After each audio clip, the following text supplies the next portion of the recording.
Você não come ovo ou tá enjoado de comer ovo todo dia? Então esse vídeo é para você. Hoje eu vou trazer para vocês algumas opções de substituições proteicas pra gente variar aí o ovinho do dia a dia. E temos opções veganas também. Eu sou Isabela, sou nutricionista e hoje nós vamos falar um pouquinho mais sobre alimentação saudável. Eu sou apaixonada por ovo. Eu gosto muito de comer ovo de qualquer forma. Além disso, ele é uma opção completa, né? Ele tem uma boa porção de proteína. A gente tem em média 6 gramas de proteína em um ovo. Além disso, ele é muito versátil. A gente consegue fazer muitas receitas, né? Ele dá pra fazer ele cozido, grelhado, mexido. Enfim, uma infinidade aí de opções, mas tem pessoas que não gostam do ovo, tem pessoas que têm alguma alergia ou intolerância, não se dão bem, né, com o consumo do ovo. A gente também tem pessoas veganas, né, que não tem esse consumo na rotina. Além disso, tem pessoas que às vezes querem simplesmente variar na alimentação, que enjoam, né, de comer todo dia os ovos. Então hoje a gente vai falar um pouquinho mais de como substituir o ovo, a porção proteica, né, do ovo, com outros alimentos, tá? Como eu sempre falo, a proteína ela é muito importante nas nossas refeições. É importante que a gente tenha proteína no nosso café da manhã, no nosso almoço, no nosso lanche, na nossa janta. Pelo menos aí 4 a 5 refeições proteicas, né, que tenham uma fonte de proteína aí no nosso dia. Por quê? Porque a gente precisa da proteína para manutenção de massa muscular, a gente precisa da proteína para também ter saciedade, e a proteína ela está envolvida em todas as funções do nosso organismo, para a gente ter cabelo, para a gente ter unha. Então, ela é de extrema importância na nossa alimentação. Então, ter uma alimentação só à base de carboidrato, né, de gorduras, vai nos fazer ganhar peso, vai nos fazer talvez desenvolver uma resistência à insulina, uma diabetes, vai nos deixar com sarcopenia, que é a baixa massa muscular. Então, a gente precisa, sim, é de extremíssima importância colocar a proteína nas nossas refeições. Então, vamos começar com as substituições com os produtos de origem animal. Como eu falei antes, um ovo tem 6 gramas de proteína, mais ou menos, tá? Um ovo médio a grande.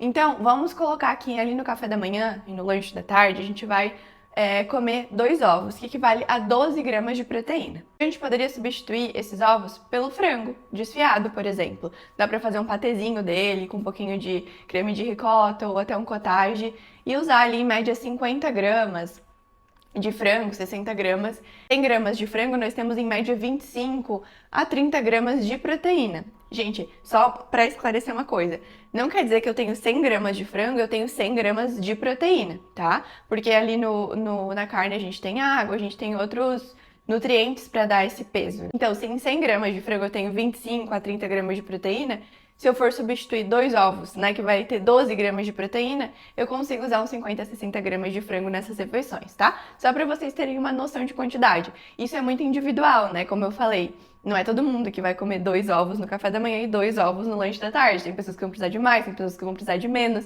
Isso é calculado com o nosso peso, né? Então, eu tô dando exemplos só para ficar claro para vocês na hora de vocês estabelecerem as quantidades. Mas importante, né, consultar um nutricionista, uma nutricionista para ajudar vocês no cálculo de dieta de quanto vocês precisam. Outro alimento muito interessante para a gente substituir o ovo são os iogurtes. Iogurte natural, iogurtes gregos, iogurtes sem açúcar, né? Então, em média, em um copinho ali de 170 a 200 gramas de iogurte natural, a gente tem 7 gramas de proteína, que é mais ou menos um ovo. Tem iogurtes hoje já no mercado muito legais que tem uma adição de proteína, já vem com whey na composição. Eu gosto muito da Verde Campo, que já tem vários iogurtes que tem ali 12, 14, 15 gramas de proteína em média no iogurte. A gente também tem a Yorgos, que também são iogurtes mais proteicos, a Mu. Então tem várias opções hoje já no mercado de iogurtes mais proteicos, tá? Mas se vocês quiserem usar um iogurte natural, que vai ter ali 7 gramas de proteína, dá também para adicionar uma colher ou meia dose ali de whey para adicionar essa proteína e fazer essa equivalência com os 2 ovos, por exemplo. Também pra gente adicionar sementes e castanhas, que elas vão ter um pouquinho de proteína ali também para colaborar. A gente também tem os queijos brancos, então queijo Minas, ricota, cottage, são queijos que vão ter menos gordura e, consequentemente, um pouco mais de proteína, tá? Então, mais ou menos em 30 gramas de ricota, de queijo Minas, de cottage, né, que é uma fatia, por exemplo, uma fatia grande, a gente tem mais ou menos ali 4 gramas de proteína. Então, Pra gente chegar ali em um valor de 12 gramas de 2 ovos, né, a gente vai ter que comer bastante. Mas o que dá pra fazer, por exemplo, completar essa refeição. Então, por exemplo, usar ali 30 gramas de ricota ou queijo Minas com um pãozinho e junto comer um iogurte. Dá pra completar as refeições dessa forma, né? Porque realmente comer 100 gramas, 120 gramas de queijo acaba sendo uma quantidade grande, né? Às vezes fica um pouco difícil. Então dá pra fazer completar dessa forma. Ou às vezes dá pra colocar, né, um ovo com queijo em vez de comer os 2 ovos. Dá pra dar essa variada também. Outro alimento barra suplemento é o whey protein ou o colágeno body balance, que também são opções muito práticas de incluir a proteína no dia. O whey é a base do leite. A gente tem a proteína vegana também para quem é vegano, né? Então daria para fazer essa substituição tranquilamente. A gente também tem a proteína de colágeno. Em média, mais ou menos uma porção ali de um scoop, né, de whey, em média 20 a 25 gramas de proteína. Então, pra gente fazer essa equivalência com 2 ovos, daria metade, né? Um pouquinho mais da metade, talvez, de uma porção, tá? Eu não tô falando de calorias, gente, eu tô falando da porção de proteína, tá? Só pra que fique bem claro. A proteína de colágeno no Body Balance, geralmente em uma dose, tem 14 gramas de proteína. Então, para fazer essa similaridade com os 2 ovos, a gente usaria uma dose inteira, tá? Isso, como eu falei, é muito individual. A gente precisa adequar a dieta de cada um, mas só para vocês terem noção, que não é sempre que a gente vai comer uma porção de whey, nem sempre que a gente vai comer 100 gramas de carne. Isso vai depender muito de pessoa para pessoa. A gente também tem os peixes enlatados, como atum, sardinha. Como eles são enlatados, o ideal é que a gente não consuma todos os dias, mas eles podem sim estar na nossa alimentação de forma variada. Então, em média, 100 gramas ali de atum e de sardinha tem 20 a 25 gramas de proteína. É mais parecido com o frango, com a carne, né? A quantidade de proteína. Então, daria para usar 50, 60 gramas desse peixe enlatado, né? Dá para fazer um patezinho com um pouquinho ali de creme de ricota, dá para comer ele com pão, dá para colocar na tapioca, na crepioca, né? Então, dá para variar também esse consumo do ovo com esses peixes em lata, né? Sempre buscar por opções limpas, né?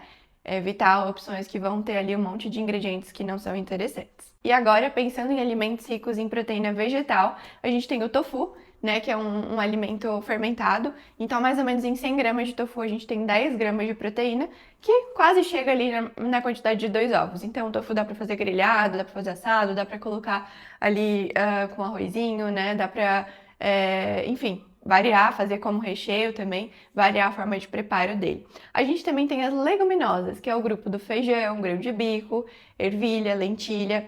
Esses alimentos, eles são muito interessantes, pensando na quantidade de proteína, e eles também têm carboidrato. Então, assim, a gente tem que cuidar com o excesso desses alimentos, porque muitas vezes a gente extrapola demais as calorias, querendo alcançar uma quantidade de proteína.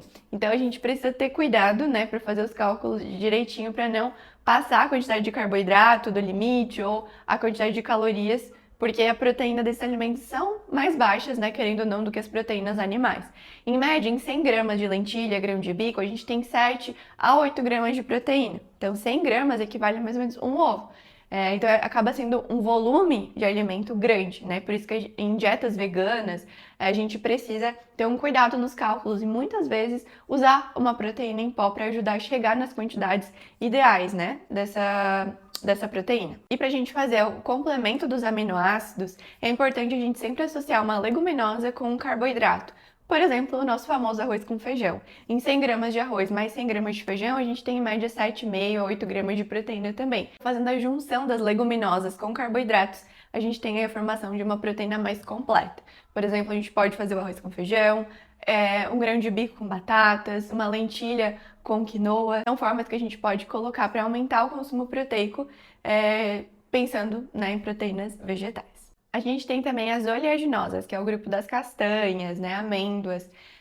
Esses alimentos, eles são mais ricos em gorduras boas, mas eles têm um teor relativamente legal de proteína por porção. A questão é que esses alimentos, eles, como são fontes principalmente de gordura, eles têm um alto valor calórico. Então é importante a gente cuidar com as quantidades, né, e não colocar eles como principal fonte de proteína, porque realmente vai ficar difícil alcançar comendo as calorias que a gente precisa no dia. Então, em média, ali, 20 gramas de amêndoas, castanhas, de caju, por exemplo, a gente tem de 3,5 a 4 gramas de proteína. né, em um punhadinho. Uma quantidade legal, pensando em porção, né, de proteína. Só que, claro, a gente precisa alinhar essa quantidade na dieta para que não extrapole as calorias do dia, né? Em média, ali 20 gramas de amêndoas e castanha de caju, a gente tem 120 calorias nessa porção pequena, né? Então, são alimentos que têm uma alta densidade calórica num volume pequeno. Então, são interessantes, são muito saudáveis, só que a gente precisa cuidar, sim, com as quantidades. Outro alimento proteico, né, interessante é o amendoim. Então aqui eu tô com uma pasta de amendoim, só para vocês terem noção. Em média, uma colher de sopa, que equivale a 15 gramas, a gente tem aí 4,4 gramas de proteína numa colher de sopa, né? Então, assim, não deixa de ser um alimento calórico também, porque o amendoim é parecido com as castanhas, né? Tem uma alta densidade calórica por conta de ser um alimento à base de gordura, mas a gente também tem aí um valor relativamente legal de proteína na porção, tá? Então, é um outro alimento, a pasta de amendoim, o amendoim que pode estar compondo uma dieta saudável, principalmente em pessoas veganas, né? Mas, como eu falei antes, geralmente em pessoas veganas, a gente precisa, sim, de um suporte proteico através de algum suplemento. Claro que precisa calcular, cada caso é um caso, mas na maioria dos casos é importante, tá? Para não ter esse desfalque e essa queda e essa baixa de massa muscular ou até substrato, né, para as funções básicas do organismo. Além desses alimentos que eu falei, a gente também tem opções de barrinhas de proteína, shakes proteicos, né, que também podem colaborar, às vezes nos dias corridos, né, em dias que a gente não tá ali pronto para preparar uma refeição, tá? Então também são formas de a gente acrescentar proteína no nosso dia. Hoje a maioria das barrinhas que eu indico, que eu gosto, tem de 8 a 12 gramas, 15 gramas de proteína numa barrinha, por exemplo. Ou os shakes também tem em média isso, 15 a 20 gramas, 15 a 25 gramas, às vezes dependendo do shake, tá? Então são opções que dá para incluir às vezes no lanche da tarde, né, num dia mais corrido, que podem variar. Mas eu sempre prefiro e acho muito mais interessante a gente trabalhar com comida de verdade, né? Que são a principal, a base dos alimentos que eu falei, que são a base de alimentação mesmo, né? O que a natureza nos dá, tá? Então, vocês viram que dá, sim, pra gente fazer uma dieta variada, não precisar ficar só refém do ovo aí todo dia, pra quem tá enjoado, dá pra variar com outros alimentos. O que é importante é a gente saber fazer as combinações corretas, né? Pra que não fique nem um excesso de nenhum macronutriente, nem de proteína, nem de carboidrato, nem de gordura, para que a gente tenha um equilíbrio entre esses 3 macronutrientes e não extrapole caloria e não extrapole nenhum deles. Então, se você gostou desse vídeo, não esquece de deixar o like aqui, de compartilhar com aquele amigo que já não aguenta mais comer ovo e de se inscrever no canal. E não se esqueçam de deixar aqui nos comentários ideias de vídeo para eu fazer aqui de comparações ou, enfim, vídeos que vocês querem ver aqui no canal, tá bom? Beijo!